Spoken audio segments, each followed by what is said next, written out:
Okay, it is the weather model discussion here for Tuesday, September the 27th. How's it going, everyone? William Cole here in the Storm Studio. Hopefully your Tuesday is going well, and this is the bonus behind the scenes content that we like to make for our social media, right? So Facebook, Instagram, YouTube, we'll be putting this video on there today. And so this is where we like to look at the raw data with you, kind of give you a forecast discussion more than what we typically talk about on TV, right? Not really even using our TV graphics, but looking at the raw data. So kind of without further ado, I really do want to jump into it today. We've got a lot going on, but of course, if you're seeing this on social media, be sure to give us a like, questions, comments, whatever, leave them in the comments below. We'll be sure to get back to you there too. But I do want to start just with our normal surface chart, and it's all about that blue line you see currently out in the Gulf of Mexico. That's our cold front that came through the area last Sunday. Not only did it bring in a change of air mass, kind of these less hot temperatures compared to over the weekend when we were almost near 100, but it also brought in some fine, dry fall air, right? It swept all the humidity back out to the Gulf of Mexico. Dry air cools easy, but it also warms easy. So we have cool mornings, warm afternoons, generally sunny. It's kind of this early fall setup that you would typically anticipate this time of year, but it does translate to essentially dry conditions as well, meaning no rain in the immediate forecast. There's a look at downtown Dallas, and again, you can see there that we do have those sunny skies, right? Not any fair weather cumulus cloud, just nothing, just sunny skies. The atmosphere is bone dry, nothing to work with in order to form any type of cloud cover whatsoever. 80s generally around the area. You can see a couple 90s peppered in, like down around the Austin area. You see a few 70s up in Missouri, and then also down in Brownsville. It's another day where there's some 70s down there, and only for the fact that they've got some showery activity showing up down there in the Brownsville area. I'll show you that. It has to do with the frontal boundary that we were talking about. It's currently stalled out down there. So we've got a big trough here, and it continues to be off to our northeast. That's also currently where the jet stream is as well. And so what we're looking at here, this is from the Storm Prediction Center. This is their meso-analysis page. So we're going to look at a few maps off of this. We look at this daily. And again, this is the mid-levels of the atmosphere, 18,000 feet. But this specific map here does a good job of giving you your overall setup. Again, we're looking for dips or we're looking for ridges, active weather or calmer weather. So again, the active weather is off to the northeast, cooler weather up there. One of the reasons why that front came through our area. And then you can see the ridge out here to the west, and that's the heat dome. And in general, it got a little bit closer to us today. It's also going to get a little bit closer tomorrow. So that's why our temperatures are back up around the 90-degree range again today and tomorrow.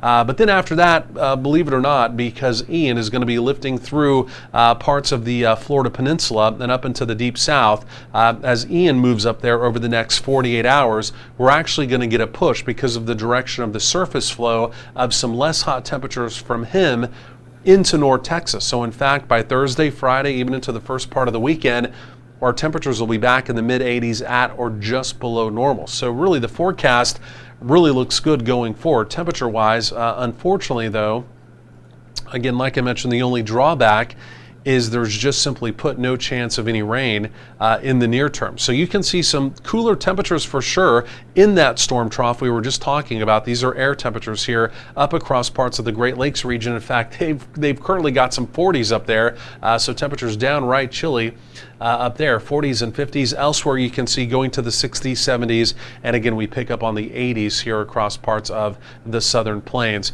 So quick check of the radar composite. There is that showery activity I was talking about. You have to look carefully here, but it's way down here, again, towards the Texas-Mexico border. In fact, down around the Brownsville area and maybe down towards Padre Island, things like that. But again, outside of that, we are generally sunny. In fact, as we look at the visible satellite review here, everything you're seeing that kind of looks dark black, that's clear sky, right? So the only cloud cover that's showing up, again, is way down here to our south in parts of Mexico or out in the Gulf. So again, behind that frontal boundary, like I mentioned, it's a completely different air mass. It's just bone dry. There's no moisture. We're not able to get any type of convection or cloud cover to bubble up. Simply put, we're just sunny, we're dry, and again, we're in a very calm weather pattern going forward here, at least over really over the next several days. It could be extended, maybe even out towards 14 days. I'll talk about a possible weather maker in about 8 or 9 days. I'll show you that coming up.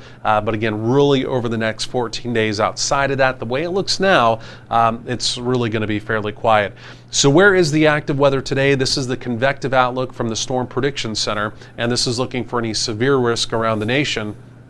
And in fact, the only risk of severe weather, it's down in the Florida Peninsula. And of course, the main reason for that is because we have Hurricane Ian coming on. It's not going to make landfall today, will make landfall tomorrow, but anytime you're dealing with a tropical system, brief spin-up tornadoes, obviously severe type winds, things like that would be in the forecast. But again, tornadoes are quite likely and quite possible with tropical activity. Again, you can see a 5% tornado probability down there because of that. Otherwise, it's mainly a wind threat with that risk. Where's the active weather for tomorrow? Similar story, right? You see it there in yellow. It's down in the Florida Peninsula. That's a slight risk of severe. And then even for day 3, this is the next day of the convective outlook, it's down in Florida as well. But again, most of the United States, the weather's quiet, right? We're not seeing that risk of severe weather anywhere else. So this is a very quiet pattern, especially for early fall. So let's go and take a look at Ian.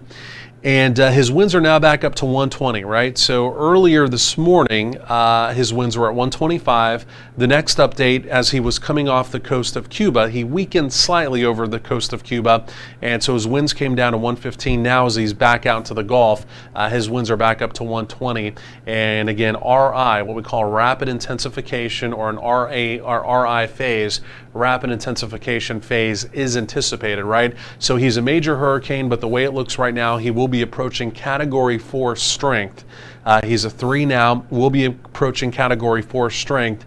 And again, you can still see it's a centerline track, essentially right up towards the Tampa-St. Pete area, and then locations just to the south. The track has been adjusted from the National Hurricane Center just a little bit further to the south as we've gone through the afternoon. But again, regardless, the western Florida coast, not a good situation there whatsoever. And again, right now, the latest projection is that he will be making landfall. Again, the way it looks late tomorrow is still what their forecast is. So not a good situation. Again, storm surge, wind, and again, all of Florida, I mean, up and down, regardless of where he actually makes landfall. Outside of truly the Panhandle, there's going to be an opportunity of just very, very heavy rain. In fact, some locations may pick up over 1 foot to 2 feet of water. And again, that's just going to make the flooding concerns down there, again, just go off the charts. So not a good situation. We'll look at that here quickly. This is the tropical chart. And again, we're back to the mid-levels of the atmosphere, right? And so this is what we're looking at. Again, it's right over in here, right? So we're watching right off the area of Florida there. And again, we'll roll this into motion. And this is the very latest track based off the European model. And there it is. Again, you can see him making landfall tomorrow. What we'll do, I also want to do this quickly as well. We'll just look at the high-res simulated radar here, and this is the high-res rapid refresh model. Now, let me do this. Let me just put this into Florida. And this will be over the next 48 hours. And this is just the latest run of the model. And again, you can see there's the eye. It's just further south than Tampa, the way it looks right now. So Tampa's still getting hammered there for sure, you can see. But the eye should make landfall just south of Tampa. If you remember yesterday when we were talking, it looked like maybe he was going to skirt up the coast and weaken, then actually only make landfalls, maybe a Category 1 or a tropical storm. Now that's changed. Again, he's just tracking due northeasterly, and he should make landfall. It's potentially making landfall even as a Category 4. So almost worst case scenario. You know, you hate to use the term catastrophic. Sometimes you have to. And in this situation, just not a good look down there for Florida whatsoever. Okay, so from there, let's go and break from that. Let's get back to our forecast here in North Texas. And what we'll do, we'll look at the overall North American view here. Again, this is the upper air look, 18,000 feet. We're looking for ridges, troughs, and we're looking for areas of spin, right, next upper level storm systems. So you can see in general, and let me go and highlight this here. that ridge is going to stay in control of our weather, at least in the near term, right, over the next several days. But we're watching that next storm system. Can you see that area of green showing up? It's this little weather maker right up here, and I'm going to circle it. It's this weather maker that begins to arrive. There it is, right about there, for the middle parts of next week. But it looks as though it's going to stay a little further to the north than the previous run of this model. So there's going to be a bit of a storm trough that digs down ever so slightly. And again, we're talking about a week away. We're essentially talking about 8, 9, 10 days on down the road. It may offer us a 20% opportunity of showers in the area with a cold front. Again, we'll watch it. It's several days on down the road. Maybe the probability gets a little bit better, but it just does not look very meaningful, right? But again, outside of that, just as I run you back through this, again, you can see there's the ridging pattern, and there comes that very weak storm system. You can see a bit of a dip in this flow, so we get a very weak trough through. Again, outside of that, I mean, this is just dry. I mean, if you're looking for any major weather changes, they're just not showing up, right? And temperatures should stay just at or maybe slightly above normal for most of that updated portion. Let me go back here, and there we go. Let's go and let this load up. This will be the 850 millibar chart. This is looking for air mass change just above the surface, right? We're not looking at surface temperatures here. We're just above the surface, so we can see any type of air mass change. And again, it's really not there. There's that next front. You can see with that next trough, that front is up in Kansas. It tries to meander its way here into North Texas. Again, a slight rain chance, but again, no shots of, again, truly less hot or cooler air. None of that showing up whatsoever, but also no big rebounds in temperatures where it would put us back in the mid to upper 90s. So we're basically just steady as she goes, really over the next 10 days or so. Let's go look for rainfall. And again, I'll show you, this again is the European model, right? This is a global model. And when we're looking out this far, right, the high-res data goes out about 48 to 60 hours, depending on what model you look at. So generally, as we look out into the extended, we're having to look at a global model. The resolution is not as good in a global model because when you're forecasting out that far, right, say we're forecasting here out 8, 9, 10 days, what you're doing is you're just taking the signals from the model. Then I can tell you the very latest run here, this is by the following Thursday. So again, we're talking about 9 days on down the road. You see some green showing up in Oklahoma. There's that front. It doesn't do any precip here in North Texas at all, right? So the signal is not, and this is not a future radar product. This is just showing within a 6-hour snapshot. Any green showing up is a signal there could be some precipitation around. And now the model basically drying us out completely. So this is now saying over the next 10 days, there's essentially no rain chance whatsoever. Now, I've still got a 20% in my 12-day on the following Thursday, just kind of as a placeholder. We'll see what happens. But right now, it's not looking that promising whatsoever. So here's what the model does. This would be total rainfall over the next 10 days. We're completely dry in North Texas, so most of Texas dry. Again, you can see the high plains, parts of far northwestern Oklahoma. They maybe get some rain over the next 10 days, but otherwise, I mean, it's dry, and it's really not just the next 10 days. We could maybe even take this out the next 14 days. So it's really, even as we head into October, a very dry start. October, typically one of our wetter months here in North Texas. Also sometimes a secondary severe weather season.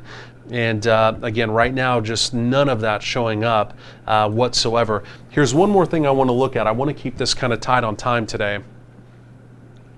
But these are dew points. This is the amount of moisture in the atmosphere, and you can see we're just bone dry. So these enjoyable afternoons continue, and in fact, the Gulf of Mexico moisture, you can see all the way through day 10, essentially stays up down in the Gulf of Mexico. I mean, that just doesn't return. So the humidity is going to stay low through the extended. So cool mornings, warm afternoons. It's a steady as she goes forecast. And in some aspects, that's good, right? There's not a big warm up. There's not a big chill down. These are all temperatures that we can enjoy. But the drawback is they're just simply put no rain chance. Here's a quick peek at the European. This is the raw data, right? Highs and lows. And again, you can see basically warming us up through the lower 90s. Then there's that less hot, or kind of that cool down, if you will, by Thursday and Friday. By Friday, it has us at 82 before it warms us back up to around 90. This is the blend of models. This is what I use for my 12-day, right? It takes all the model data, combines it, and then it weights it depending on how each and every model performs. It also plugs in the high-res data over the first 48 hours. Very similar here, right?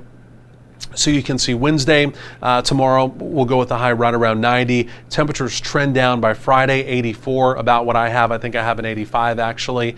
And so then we'll begin to slowly warm temperatures back up for next week to right around 88, 89. Technically, that is slightly above normal. A typical high would be right around 85 going to 84 this time of year. But again, there's just not a lot going on weather-wise. And like I mentioned, in some ways it's great. In other ways, we need the rain. And there is my actual updated 12-day forecast, a quick peek at that. And so again, on Friday, I do have an 84. Saturday to kick off the weekend, 85. Plenty of sun all the way into the weekend. And then that following Friday, even though the data now, the very latest run here, took out the rain, the very slim rain chance, we're going to hold it in there for another day or two just to kind of let the model kind of blend out and see what happens, just kind of as a placeholder. But otherwise, like I mentioned, just really a completely dry forecast here going forward. So that is our weather model discussion for today. Of course, remember, if you have not already downloaded our free mobile app, be sure to do that today. Again, it is available on the Apple and Google stores, the Apple iTunes Store and Google Play Store. And again, it is completely free. Be sure to download it. You can always watch our live channel on there, Live Radar, my updated 12-day, all of that kind of fun stuff. Otherwise, of course, we'll be talking to you again later on the app or on TV. And then, of course, we'll do another one of these weather model discussions for tomorrow, Wednesday. Be sure to join us for that. Again, be sure to give us a like or subscribe on our channel. And again, any questions or comments, be sure to leave that below. Otherwise, enjoy the rest of your Tuesday.